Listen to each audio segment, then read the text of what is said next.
Malaysia aims to achieve 10 billion ringgit worth of potential investments and businesses in 6 clusters from Expo 2020 Dubai. Energy, Science, Technology, Environment and Climate Change Minister Yeo Bee Yin said Malaysia targeted to secure 1,000 business leads and achieve 20 partnership agreements during the 6-month-long Expo.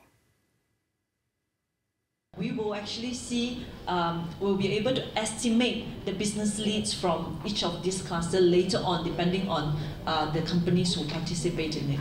But definitely clean energy, clean and green industry will be one of the biggest focus in that's why Mastec is leading it. Right? Sectors. She said the potential investments would be the result of strategic alliances in business leads and signing of mutual agreements. Among the 6 clusters are sustainable agricultural and primary commodities, cultural and tourism, and also trade and industry 4.0. The 6-month-long Expo 2020 Dubai will be held from October 20th, 2020 to April 10th, 2021 in Dubai, expected to attract 25 million visitors.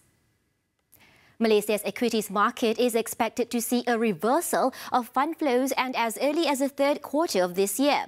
Rakuten Trade Head of Research Kenny Yee said this would be underpinned by the weaker ringgit, revival of mega projects and an improvement in crude palm oil CPO prices. Current government, I think they are more business minded now. Rather harping on politics. They are now talking to especially China, on all these mega projects. I think to kickstart the mega projects is very important, from my perspective, because with that, right, I think the spillover effect into other sub-segments are very high.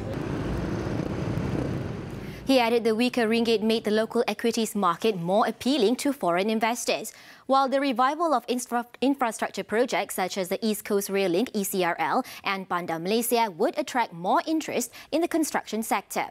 The additional commitment from China to increase palm oil imports was also expected to improve palm oil prices and in turn boost market sentiment. He said there would be no more major outflow expected in the equities market this year after experiencing over 11 billion ringgit outflow last year and 2.6 billion ringgit outflow as of to date this year.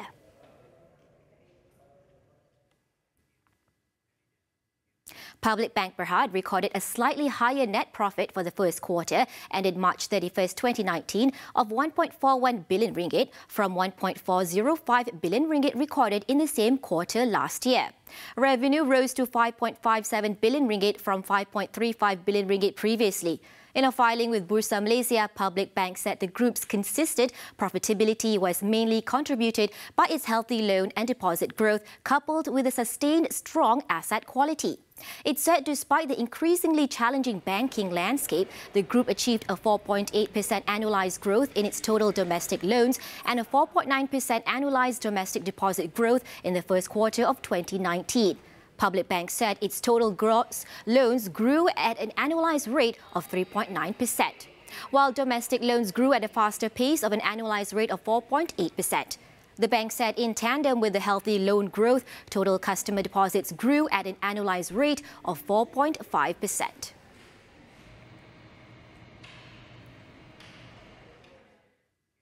Arvin Bank Berhad aims its loan portfolio to grow between 3 and 4% this year, mainly driven by the consumer and small and medium enterprise SME segments.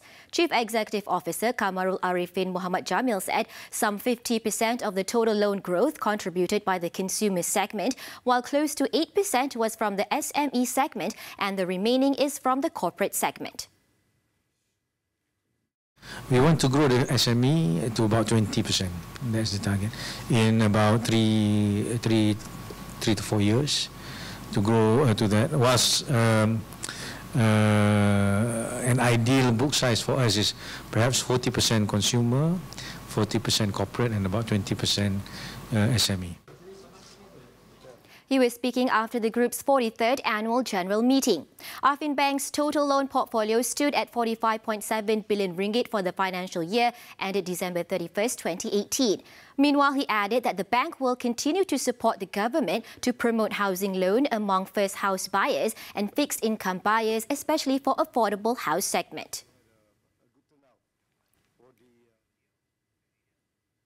And that wraps up Bizworld this time around. I'm Nadia Azmi. Thanks for investing your time with us.